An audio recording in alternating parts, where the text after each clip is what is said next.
बिंदु संयुक्तं नित्यं ध्यायन्ति योगिनः कामदं मोक्षदं चैव ओंकाराय नमो नमः।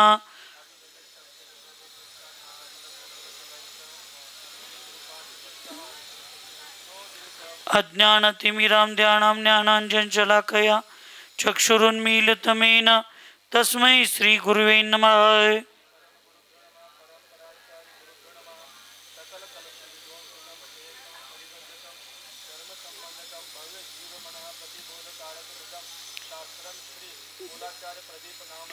अस्य मूलग्रंथकर्तार श्री सर्वज्ञ देवा सदुत्तर ग्रंथकर्तार श्री गंधर्देवा प्रतिगंधर्देवा तेषां वचोनुसार वासाद्य सकल कीर्ति आचार्येण विरचितम् इदं शास्त्रं श्रोतार सावधानतया शृण्वन्तु।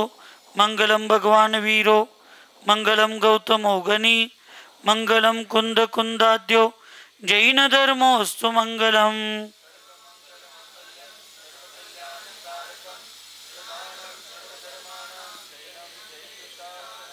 वंदे विद्यासागरं वंदे सन्मति सागरम्।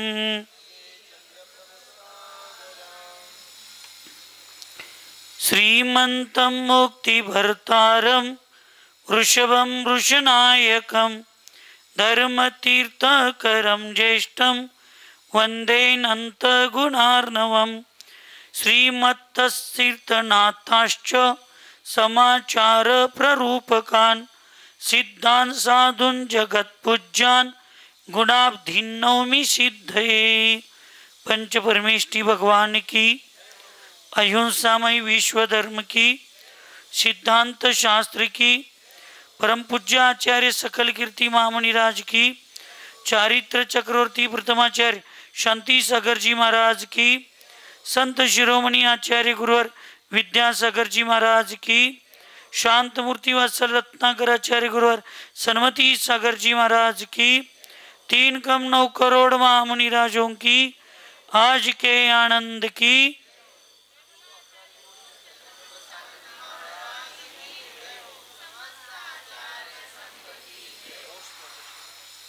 आचार्य भगवंत सकल कीर्ती महामुनिराज मूलाचार प्रदीप या महान ग्रंथात 7व्या अधिकारामध्ये पूर्व चर्चेमध्ये पूज्य वीरसागर महाराजांनी एकटा विहार करणाऱ्या मुनी महाराजांसाठी ह्या लोकामध्ये त्यांच्या गुणांचा आणि परलोकामध्ये सुद्धा म्हणजे ह्या वर्तमानमध्ये आणि भविष्यातील व्रत किंवा गुणांचा नाश होतो असं समजून जिनेंद्र भगवंतांच्या आज्ञेला प्रमाण मानून त्या प्रमाणाचं उल्लंघन कधीही करायचं नाही, म्हणजेच एकटं कधी फिरायचं नाही अशा पद्धतीचा आदेश सूचना देऊन परत सांगतात की मुनी महाराजांच्या आपल्या अनेक गुणांची वृद्धी करण्यासाठी, विघ्नांना शांत करण्यासाठी आपला जो निवास किंवा विहार आदी जो आहे तो समुदाय रूपामध्ये साधूंच्या सोबत करायला पाहिजे। एकटं न राहता एकटं विहार करायचं नाही अशा पद्धतीची सूचना इथं सांगून 2236 नंबरच्या गाथेमध्ये 37, 38, 39, 41 पर्यंतच्या गाथेमध्ये विद्याप्राप्तीच्या हेतू मुनी महाराज कसल्या आचार्यांच्या जवळ जातात या ठिकाणी सांगतात। गच्छता तेन लब्धम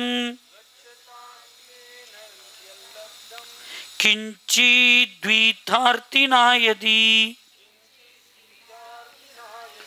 सचित्ता चित्तमिश्रं च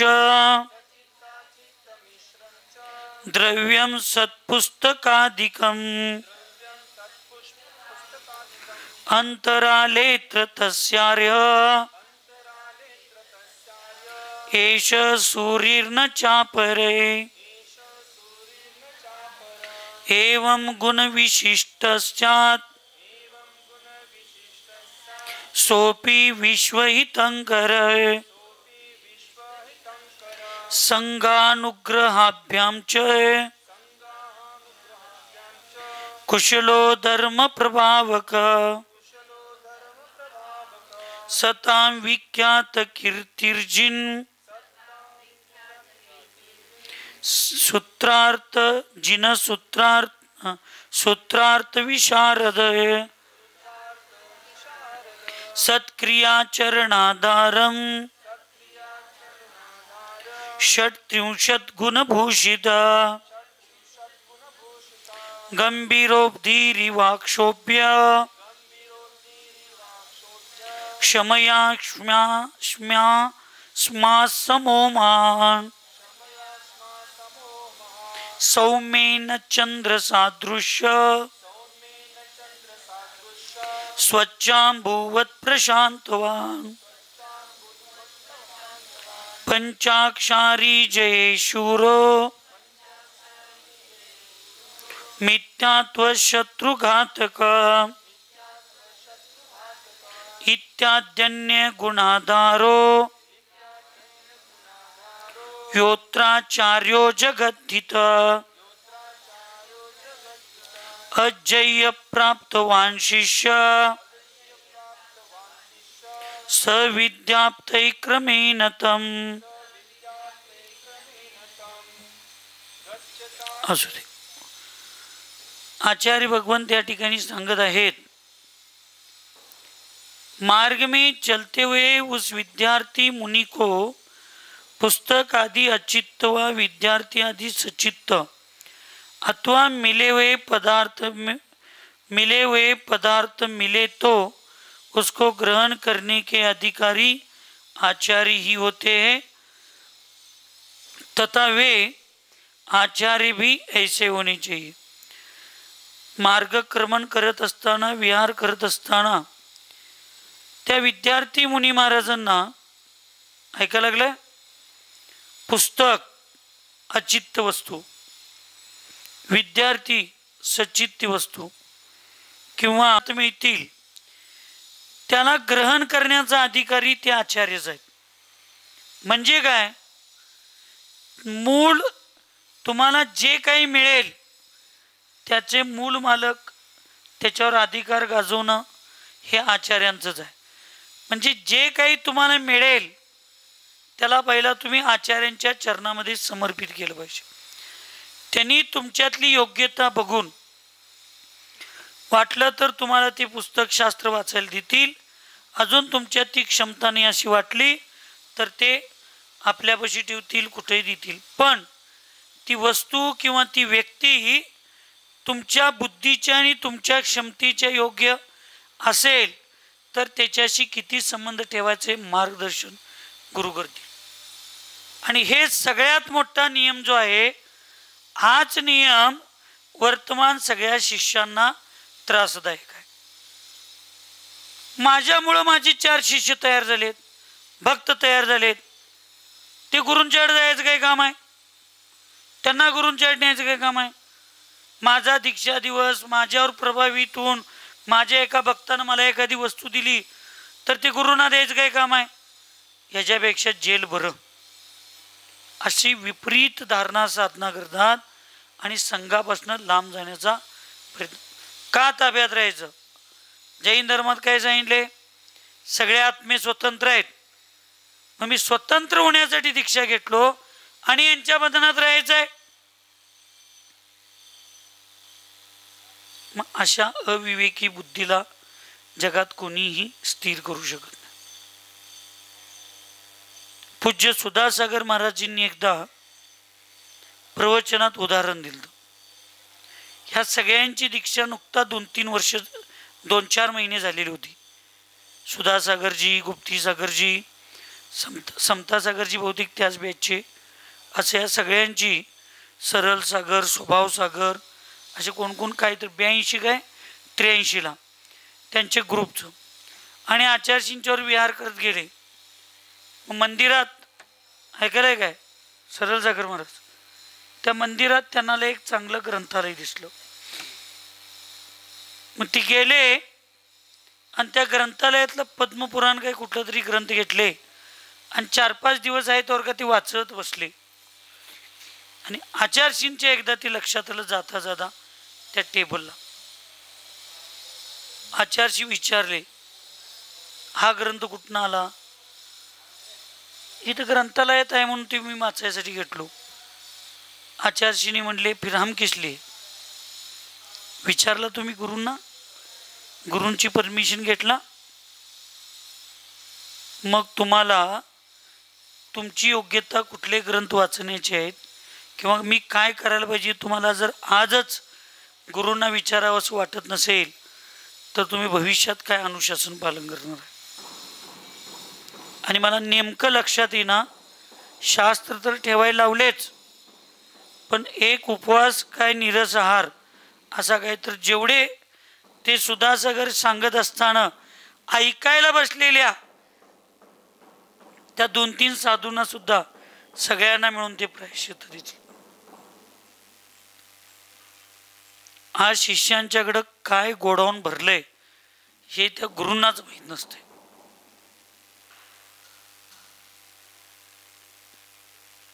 म्हणून आचार्यांनी इथं काय सांगितलं, विद्यार्थी कसा असला पाहिजे, तर तो जे मिळल, विद्यार्थ्याचा अर्थ मुनी महाराज, ते सगळं त्या गुरूंच्या चरणात समर्पित करायला पाहिजे. गुरु विचार करतील की हे शास्त्र वाचण्याची अजून तुमच्याकडे क्षमता आहे का, तेवढं गांभीर्य, तेवढं धैर्य तुमच्यात आले का, तेवढा अनेकांतवाद, तेवढा व्यवहार नाही, निश्चय नाही तुमच्याकडे आहे का, याचा सगळा विचार करतील.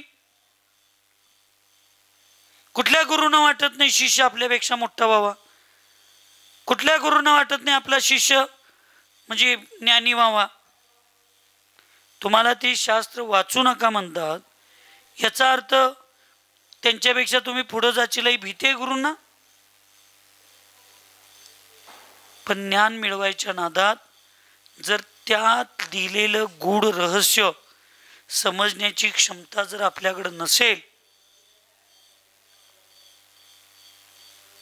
तर आपल्याकडं विपरीत श्रद्धान होण्याची शक्यता असते आणि त्याच्यामुळं आपलं जीवन भविष्यातील विपरीत दिशेला जाण्याची शक्यता असते.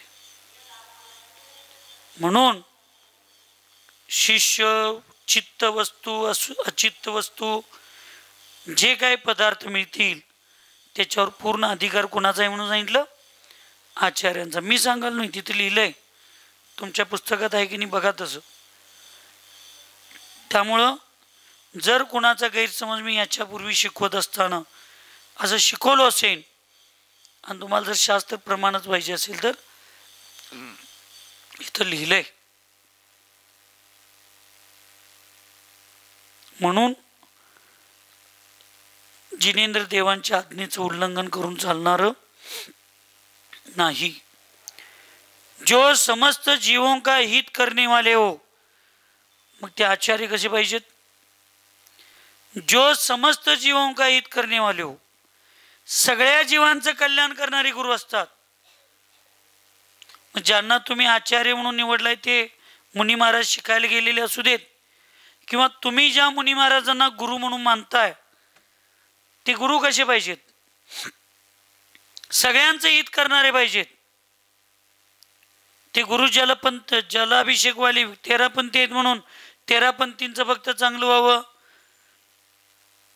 पंचामृत करतात 20 पंथी आहेत म्हणून फक्त 20 पंथीवाल्यांचं चांगलं व्हावं, फक्त आपल्याला दान देणाऱ्यांचं चांगलं व्हावं, आपली सेवा करणाऱ्यांचं चांगलं व्हावं, आपल्या जातीच्या फक्त, आपली जात म्हणजे कोण, आता मी चतुर्थ आहे म्हणून फक्त चतुर्थांचं चांगलं व्हावं. साधूंना कोणती जात नसते, साधूंची जात एकच असते, समता सर्व भूतेषु संयमे शुभ भावना. आणि त्याच्यावर आजचे शिष्यां श्रावक, आपले गुरु आले की तेवढंच सेवा करायचं, आपले गुरु आले की तेवढंच सहकार्य करायचं, आपले गुरु आले की तेवढंच काम करायचं, दुसरे मुनी महाराज आले की करायचं नाही. जसं गुरूंच्याकडून आम्हाला अपेक्षा आहे की गुरु सगळ्यांना समान धरायला पाहिजेत, तसं भक्तांनी आणि शिष्यांनी म्हणजे भक्त लोकांनी सुद्धा सगळ्या गुरूंना समान लेखलं पाहिजे. पण होत नाही तसं. काय करायचं त्याला? म्हणून सगळ्या जीवांचं हित करण्याची भावना असली पाहिजे. कुठलीही जीव संकटात असू देत, सगळ्यांचं कल्याण करायला पाहिजे. संस्कार फार महत्वाचे आहेत. परवा कपिलापूरला, तिकडं मराठवाड्यात महापूर आला आणि कपिलापूर आपला समाज तुझं जास्त थोडा. मग इथनं आपल्या संस्थेच्या वतीनं पण चारा गेला. इकडं राजेंद्र पाटील यड्रावकरांनी पाठवला. दक्षिण भारत जैन सभेनं काहीतरी मदत केली. सगळं केली. बघा, तिथं साधू कधी तर जातात, पण त्या लोकांची भक्ती आणि धर्म करण्याची भावना, श्रद्धा बघा. आपल्या भागात बघा, गाड्या लुटले महापुराच्या वेळेला. लोक तुमची घरं पाण्यात बुडल्यात म्हणून तिकडं मालगावला ते मालगावच्या समाजातल्या लोकांनी तिथं शाळेत वगैरे ग्रामपंचायतीच्या वतीने लोक आणून ठेवली. आणि त्यांना रोज, मी मालगावात आपल्या समाजात सांगितलं होतो, रोज एक गल्ली तिथं 200-300 भाकऱ्या चपात्या त्यांनी करून द्यायचं. आणि ते मग ग्रामपंचायत किंवा सगळ्या समाजातले कार्यकर्ते लोक चांगली भाजी, ताक, आंबील, कन्या, चांगले जेवण घालायला लागले. तर 2 दिवसानं तिथं रोज रोज हेच काय, एक दिवस तर नॉनव्हेज द्या की.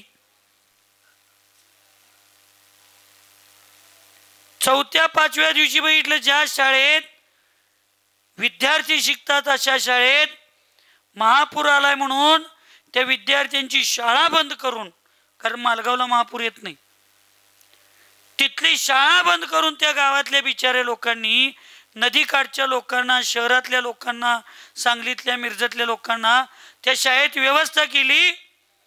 तर 3-4 दिवशी बघितलं तर शाळेच्या मागं सगळ्या दारूच्या बाटल्याच. काय मदत करायचं सांगा? काय मदत करायचं? पण त्या कपिलापूरच्या लोकांनी आपल्या समाजानं जेवढं धान्य, जेवढा चारा तिथं दिला, त्यांनी आपल्या जनावरांना लागेल चालेल एवढं 4 दिवसाचं ठेवून घेतलं. आपल्या गावातल्या समाजातली लोक खातील पोट भरून एवढं 4-5 दिवसाचं धान्य ठेवून घेतलं. बाकीचा चारा तिथं शेजारी असणाऱ्या गौशाळेला, मोठ्या तिथल्या अजैन लोकांच्या जनावरांना, तिथं आजूबाजूच्या गावातल्या जनावरांना घेऊन दिलं. आपल्यातला एकटा बाहेरचा व्यक्ती म्हटला, आणि 2-4 दिवसांनी नाही आलं तर काय करायचं, एक 8 दिवसाचं तर घ्या ठेवून. त्यावेळी तिथले ते मालक, ती सगळी लोक काय म्हटली माहिती आहे, आमची जनावर निदान आता 5 दिवस जगण्या एवढं तर झालं, अजून त्याच्या पुढचा विचार करत बसलो तर त्यांची जनावरं 2 दिवसात मरतील. आपल्याला पाहिजे तेवढं 4 दिवसाचं ठेवून घ्या, बाकी सगळं वाटून टाका. धर्म सगळ्यांचा विचार करतो, तो धर्म असतो. तिथं दया धर्म आहे. शिकवणाऱ्या गुरूंनी असं शिकवलं पाहिजे, स्वीकारणाऱ्या भक्तांनी असं स्वीकारलं पाहिजे, शिकणाऱ्या शिष्याने असं स्वीकारलं पाहिजे.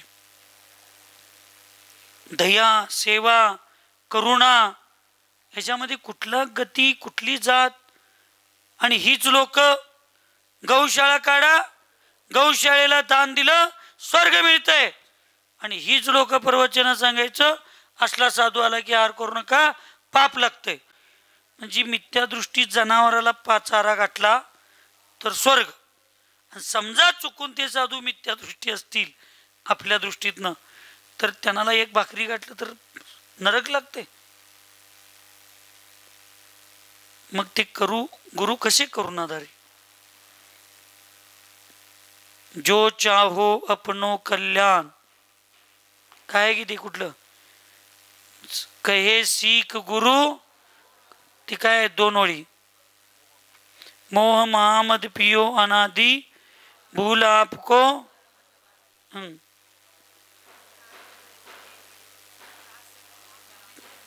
नाही, ते करुणाधारी गुरूंची 2 ओळी. काय छेडाला करता. हा, ताही सुनो भवी मन स्थिर आन, जो चाहो अपनो कल्याण मो तेव. हां, म्हणजे करुणाधारी जे गुरु असतात तेच खरे गुरु असतात. पंतवाद, संतवाद, जातीवाद, खरे देवशास्त्र गुरु काय ते आहेतच. तत्वाचा विचार सोडून चालणारच नाही. जे त्रिभुवन में जीव अनंत, सुख चाहे दुख ते भैवन, ताते दुख हारी सुखकार, कहे सीख गुरु करुणाधार. दुःख दूर करायचं आणि सुखाला प्राप्त करून देणारे अशी ज्यांची इच्छा आहे, असे 3 भुवनातील जे जीव आहेत सुखाची इच्छा करतात आणि दुःखाचा नाश करण्याचा प्रयत्न करतात, त्यांचे गुरु तेवढे करुणाधारी असावे लागतात. पण आज बोलणाऱ्यांचं एरंडबी खपतंय, न बोलणाऱ्यांचं गहू पण खपत नाही.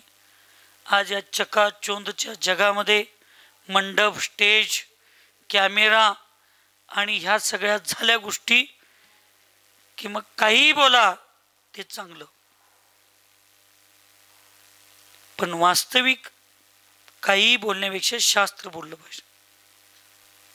म्हणून जे सर्व जीवांचं हित करण्याची भावना करतात ते गुरु. संग्रह म्हणजे दीक्षा देकर अपना बनाना व संग बढ़ाना, और अनुग्रह अर्थात संस्कारों से दीक्षितों के गुण बढ़ाना. संग्रह और अनुग्रह करने में कुशल हो, धर्म की प्रभावना करने वाले हो, म्हणजे दीक्षा देण्यामध्ये आणि साधू संतांनी चतुर्विध संघांना संस्कारित करून त्यांच्यामध्ये गुणांची वृद्धी करणारे, सगळ्यांना प्रेम, शिक्षा, अनुशासन शिकवणारे, याच्यामध्ये सगळे कुशल. कुशल म्हणजे प्रावीण्य असणारे, धर्माची प्रभावना करणारे, सज्जनांच्या मध्ये कीर्तीची, ज्यांची कीर्ती प्रसिद्धी म्हणजे ज्यांच्या सज्जन लोकांच्या, सज्जन म्हणजे धार्मिक लोकांच्या हृदयामध्ये ज्यांचं स्थान निर्माण झालेलं आहे.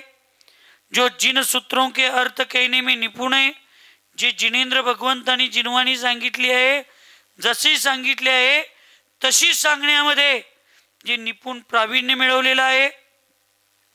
श्रेष्ठ क्रिया म्हणजे व्रत, आचरण हे सगळं श्रेष्ठ आहे.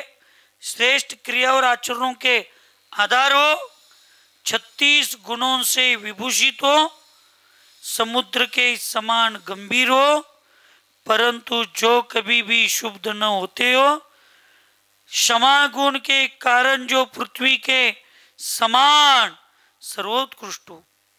समुद्रा समान गंभीर पाहिजेत, जे कधी शुद्ध म्हणजे नाराज होत नाहीत, जे कधी कुणाचा तिरस्कार करत नाहीत, आणि क्षमा गुणामध्ये पृथ्वीसारखे सर्वोत्कृष्ट आहेत.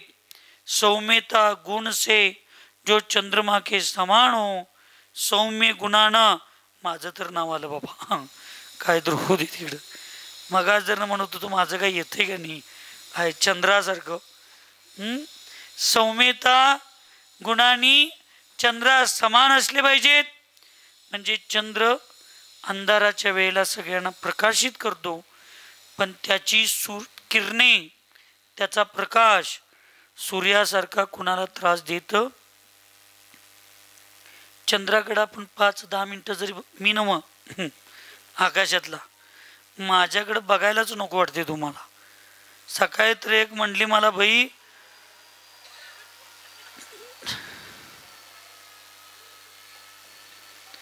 तुमच्याबरोबर राहणंच म्हणजे कठीण झालं म्हणली.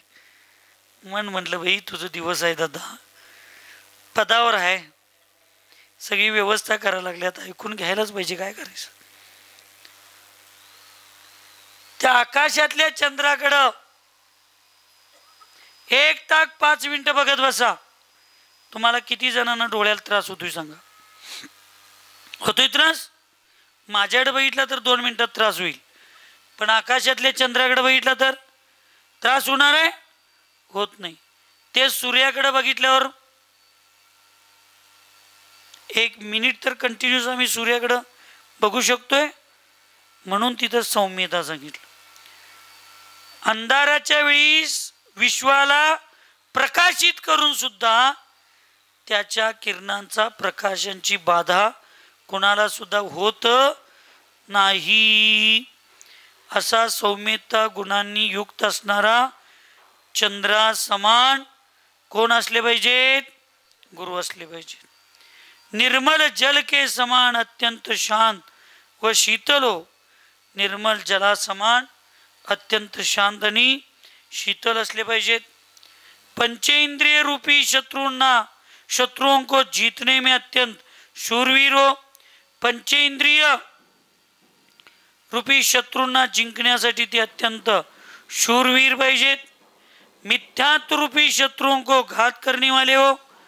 मिथ्यात्व रूपी शत्रूंचा घात करणारे पाहिजेत. त्याचबरोबर अनेक गुणों के आधार हो. 3 लोकों का हित करने वाले हो. और जो किसी से भी नहीं जीते जा सकते हो उनको आचार्य कहते. त्यांना काय म्हणतात? आचार्य. वह शिष्य अपनी विद्या की प्राप्ति के लिए अनुक्रम से चलता हुआ ऐसे आचार्य के समीप पहुंचता है. मग तो शिष्य काय करतो? आपल्या अशा आचार्यांच्या पाशी तो जातो. तो विद्यार्थी शिष्य जातो आणि आपल्या जीवनाचं कल्याण करणारं ज्ञान, शास्त्र, आगम, गुण, आचरण सगळं त्यांच्यापाशी शिकतो. मिथ्यात्वरूपी शत्रूंचा पहिला नाश करण्याची ताकद त्यांच्यामध्ये पाहिजे. म्हणून आता परवा दिवशी सोमवारी आहारला परमपूज्य चर्या शिरोमणी आचार्य श्री विशुद्ध सागरजी महाराज यांचे परमत्रय शिष्य, ज्यांनी नांद्र्याच्या चातुर्मासामध्ये अत्यंत धर्मप्रभावना केली, असे मुनिश्री सारस्वत सागरजी महाराज, मुनिश्री जयंत सागरजी महाराज, मुनिश्री सिद्धसागरजी महाराज या सगळ्यांचं आणि क्षुल्लक श्री श्रुत सागरजी महाराज या 4 साधूंचं इथं आगमन होणार आहे. सगळ्यांनी त्यांचा लाभ घ्या, कारण तरुण आहेत, विद्वान आहेत, चांगले ज्ञान देणारे आहेत, त्यामुळे त्यांचा तुम्ही आनंद घेतला पाहिजे. परमपूज्य आचार्य श्री शीतल सागरजी महाराजांचा विहार रांगोळीवरून झालेला आहे. ते आता अमृतलाट या गावी आहेत. ते विहार करत करत आपल्या कमिटीनी निवेदन केलं. आचार्यशी सगळ्या संघातल्या साधूंनी, माताजींनी निवेदन केलं. आपण ही भावना करूया की परमपूज्य आचार्य शीतल सागरजी महाराजजी सुद्धा इथं यावं, आपल्या गावाला सांगावं, मार्गदर्शन करावं, माताजींच्या समाधीला आशीर्वाद द्यावं, माताजींना मार्गदर्शन करावं. त्यांच्या समाधीमध्ये मार्गदर्शनामध्ये एक सिंहाचं मान नेतृत्व करून माताजींचं समाधी होईपर्यंत कोथळी गावात त्यांचं वास्तव्य व्हावं, हे आपण भाव केले पाहिजेत. कारण ह्या पंचम कालात गुरु भेटणं कठीण, त्याच्यात त्यांच्यासारखे चांगले गुरु भेटणं कठीण. आमच्यासारखं काय सोडा, केसावर बंबई मिठाई विकणारे आम्ही माणसं. कोण आलं तरी चालतंय, कोण नाही आलं तरी चालतंय, काही नाही. एकदा फक्त 9:30 ते 11 या, बाकी नाही आला तरी चालतंय, आम्हाला काय नाही.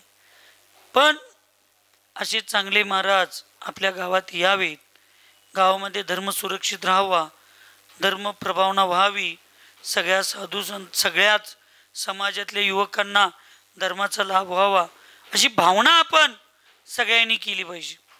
कारण हे सगळे गुण साधूंच्यात, विशेष करून आचार्य भगवंतांच्यात, आचार्य महाराजांच्यात हे सगळे गुण असतात. आणि जोपर्यंत मग साधू इथं साधूंच्यासाठी जरी सांगितलं असलं तरी तुम्ही श्रावकांनी जोपर्यंत गुरूंच्या सानिध्यात जाऊन विद्या अर्जन करत नाही, ज्ञान शिकत नाही, ज्ञान घेत नाही, त्याचं चिंतन करत नाही, ते आत्मसात करत नाही, तोपर्यंत आपल्याला वास्तविक वस्तुस्वरूप तत्व, सम्यक तत्व आपल्याला कळणार नाही. आणि सम्यक तत्व जोपर्यंत कळणार नाही तोपर्यंत वास्तविक सम्यक जीवन कळणार नाही. म्हणून आपण सगळ्यांनी आपल्या जीवनाचा रस्ता कसा चालायला पाहिजे हे कळण्यासाठी गुरूंच्या सानिध्यात शिष्य म्हणून, भक्त म्हणून, विद्यार्थी म्हणून त्या ठिकाणी गेलं पाहिजे.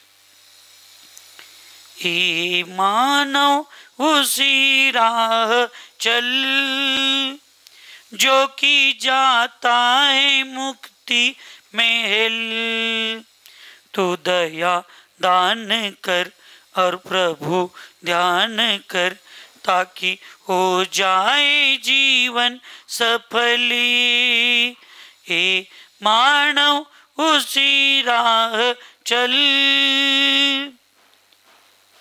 आपल्याला आपला रस्ता त्याच रस्त्यावर चाललं पाहिजे की ज्या रस्त्यामध्ये आत्म्याचं कल्याण होणार आहे, मोक्षाची प्राप्ती होणार आहे, दया धर्म शिकायला मिळणार आहे, परोपकार जीवानाम, हा धर्म एकमेकाला मदत करण्याचं जिथं आपल्याला शिकणार आहे, असं शिकवणारा धर्म आणि असे शिकवणारे गुरु आज मिळणं अत्यंत कठीण आहे. ते माताजींच्या समाधीच्या निमित्तानं कोथरी या धर्मनगरीला तुम्हाला वारंवार तसे साधू मिळत आहेत. परवा आचार्य सुयश सागर महाराज, शुद्धम श्री माताजी वगैरे येऊन 2-3 दिवस राहून तुम्हाला समाजाला माताजींना मार्गदर्शन करून गेले. आता हे साधू या लागलेत, आचार्य महाराज येतील. आपण सगळ्यांनी श्रवण बेळगोळवरून लवकरात लवकर पूज्य आचार्य वर्धमान सागर महाराजजीचा संघ लवकर यावा. नवीन होणारे आचार्य निर्यापक श्रमण विद्यासागरजी महाराज ते सगळेजण मिळून लवकरात लवकर माताजींच्या समाधीच्या अगोदर यावेत. त्यांनी इथं आपल्याला गावाला आणि माताजींना मार्गदर्शन करून त्यांचीही या समाधीच्या कार्यात योगदान आणि तुम्हाला सगळ्यांना मार्गदर्शन मिळावं. भाव करायला पाहिजेत, आपण इच्छा केल्या पाहिजेत. हा सीझन आहे कशाचा? कर्म निर्जरा करण्याचा, पुण्याचा बंद करून घेण्याचा. आपण मनुष्यगतीत आलोय, जैन कुलात आलोय, भारतासारख्या पवित्र देशात आलोय. किती आपलं पुण्य आहे. आणि ते पुण्य तुम्ही साधू संत घरात असताना, समाधी चालू असताना, घरात झोपण्यात आणि टी व्ही बघण्यात आणि याच्यातच घालवलं. आणि इथं प्रवचन स्वाध्यायाला ते नाही आला, त्या साधूंच्या सेवेत जे करा लागलेत ते करा लागलेतच. ज्यांनी पुण्य मिळवा लागलेत ते मिळवा लागलेतच. एवढं पुण्य झालंय आता अध्यक्षबाई पदरच फाटा लागलाय त्या वचन. आता त्याला वाकडासारखा अनेक साडी शिवायची पाळी आली आता रप्पू करून. एवढं पुण्य झालंय आता काय व्हायला लागलंय, साडी त्या वज्जानं पदर फाटा लागले आणि गुरुजींना 3 किस आता बास होईना झालेत. अनेक आता मागं जीन पॅन्ट सारखं विचारला, इकडे एक आणि इकडे 1-2 किस. आता बंडीला शर्टाला, बंडी म्हणजे बंडी न कोण, बंडी म्हणजे शर्टाला आता वरचा 1 किस पुरण. आता इकडचे 2 किस भरत या लागल्यात. आता आत 1-2 किस करायचं. जुनी लोक बंडीला घालत. एवढं पुण्य व्हायलंय महाराज, तरी सुद्धा त्या लोकांना कंटाळा नाही. काही लोक सकाळी 5 वाजल्यापासून रात्री 9 वाजेपर्यंत महाराजांच्या सेवेत, मातांच्या सेवेत, काही महिला आहारला आहेत, वयावृत्तीला आहेत, भक्तीला आहेत, स्वाध्यायाला आहेत, विहारला येणाऱ्या जाणाऱ्यांचं विहार करायला लागले आहेत. काही लोकांना, पुरुषांना, महिलांना, मुलांना एवढं करून पण कंटाळा नाही. काहींना कायच करणार तरी पण बाबा यावा गोगता यांटंकी ಚಾತುರ್ಮಾಸ ಆಗಿ ಒಂದು ತಿಂಗಳಾಯ್ತು ಇನ್ನ ಇಲ್ಲೇ ಇದ ನೀವು ಹಚ್ಕೊಡ್ರಿ ಬಿ ಮಾತಾಜಿ ಕಳ್ಸ್ದಲ್ದ ನಾವು ಹೋಗಂಗಿಲ್ಲ ಟೆನ್ಷನ್ ತಗೋಬೇಡ್ರಿ ನೀವು आधी लग्न कोंडाण्याचं तसं आधी माताजीला घालवणार मग मी इथनं विहार करणार तुम्ही किती पण सासूरवास करा मला किती पण जाच करा काही करा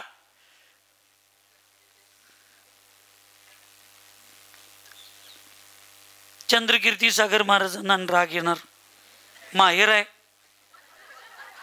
परवा दीक्षा दिवशी म्हटल्यात कोथीवाले माझं माहेर आणि माहेरला काय तर म्हटलं तर बायका नवऱ्याला सोडत्यात हे बाबाने काही डोकीत घ्यायला नको आमच्या कोथीला काही माहेरला बोलायला लागल्यात कधी कधी तर जरा अमावस्या पौर्णिमेला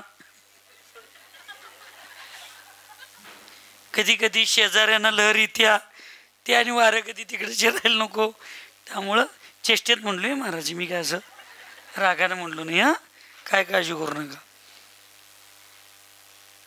आपल्याला हे सगळं भाव पाहिजे एकीकडं साधू नाहीत लोक तळमळा लागलेत महाराज येऊ देत येऊ देत येऊ देत बघा ते आचार्य कुंतुसागर महाराज 25 वर्ष झालं त्या अकलूज बारामती फलटण सोलापूर त्या भागात गेले नाहीत पण जसं ते आचार्य देवनंदी महाराजांच्या नमोकार तीर्थच्या फेब्रुवारीतल्या पूजेला कुंतुसागर महाराजी जाणार आहेत हे नुसता लोकांना तिकडं कळलं रोज 10 गावची लोक हजारो लोक येऊन निवेदन करल्यात आमच्या गावाकडे यायला पाहिजे आमच्या गावाकडे यायला पाहिजे आमच्या गावाकडे यायला पाहिजे आचार्यशी 55 वर्षात आपल्या भागात महाराष्ट्रात मांगी तुंगीला येऊन गेलं तर तो भाग वेगळा नागपूर महाराष्ट्रात असलं तरी पण ते मध्य प्रदेशचा भागच मानतात पण आचार्यशी नुसता कुंडलपूरची पूजा झाल्यावर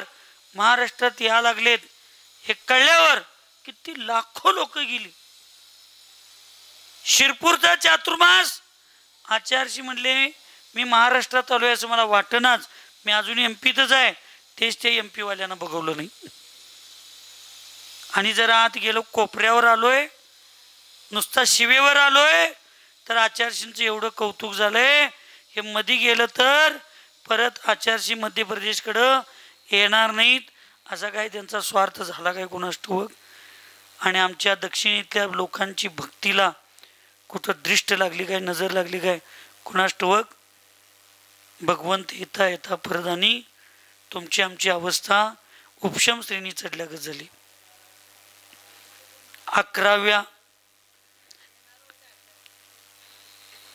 हां तब्येत बिघडली नाही तिकडे गेल्यावर तब्येत बिघडवली हवे गोळवा सांगते मला मी काय पाकिस्तानात जन्मलो काय सांगायला लागलो मी हा तेच की मी कुठे मी म्हणा लागलोय काय मला माहीत नाही आचार्यजींच्यावर चंद्रभूसागर आहेत ते पूर्वेचे आहेत मी पश्चिमेचा आहे सगळं मला माहिती आहे सांगण्याचा उद्देश एवढाच आहे उपशम श्रेणी चढणारा साधू कसा 11व्या गुणस्थानापर्यंत निर्मळ होऊन घेत जातो आणि कुठल्या कर्माचा उदय येतो परत तो खाली जातो तशी तुमची आमची अवस्था झाली आचार्यशी या लागलेत आले आले आले एवढी आमची परिणामांची विशुद्धी झाली प्रत्येक लोकांनी स्वप्न बघितलं आम्ही तर लई स्वप्न बघितलो होतो त्यांच्या आशीर्वादानं पायाभरणी केल्या हॉस्पिटलची आचार्यजींच्या सानिध्यातच पंचकल्याण करून आपण ते पंचकला पण आपण तेवढे सौभाग्यशाली कुठं आहोत जो चाहा जब चाहा जितना चाहा जैसा चाहा आज तक किसी को मिला गुरु गेल्यावर आपल्याला त्यांची किंमत प्रत्येकानं होते तेव्हा होतीच किंमत प्रश्नच नाही पण त्यांनी गेल्यावर आमच्या शक्ती आमची आम्हाला काय वाटायला लागलं सगळं आम्हीच करायला लागलोय जे काय व्हायला लागले काम सगळं आम्हीच करायला लागलोय आता आचार्यशी गेल्यावर प्रत्येक काम अडचणीत या लागले. मग आता तूच करत होतास तर आत्ता का करणास? अरे तुझे फक्त हात होते, पण त्या हातातली शक्ती आचार्य होते. तुझे फक्त शब्द होते, पण त्या शब्दातला विचार आचार्यशींचा होता. तुझी फक्त दृष्टी होती, पण त्यातली निर्मळता आचार्यशींची होती. तुझे फक्त पाय होते, पण चालणारी दिशा आचार्यशींची होती. म्हणून सगळं काम होत होतं. दिशा गेली, दृष्टी गेली, शक्ती गेली, निर्मळता गेली. मी तिथंच राहिलो. आता माझं कुठलंच काम होईना. मी करणार कोण आहे? गुरूंची शक्तीची किंमत आज आपल्याला सगळ्यांना कळायला लागली.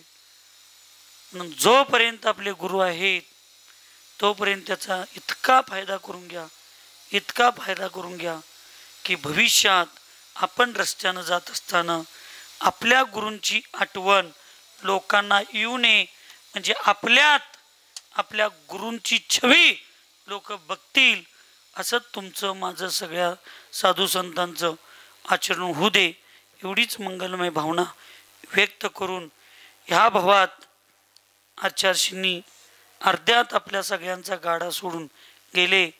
पण भगवंतांच्या चरणी एवढीच प्रार्थना करतो, भविष्यात लवकरात लवकर आचार्यशींचं सानिध्य मिळो आणि त्यांच्या अगोदर आपला जीवनाचा पूर्णविराम हो, एवढीच मंगलमय भावना करून सुखी रहे सब जीव जगत में, कोई कभी न घबरावे, वैर पाप अभिमान छोड़ जग, नित्य नए मंगल गावे. ओम नमः. सबको क्षमा, सबसे क्षमा.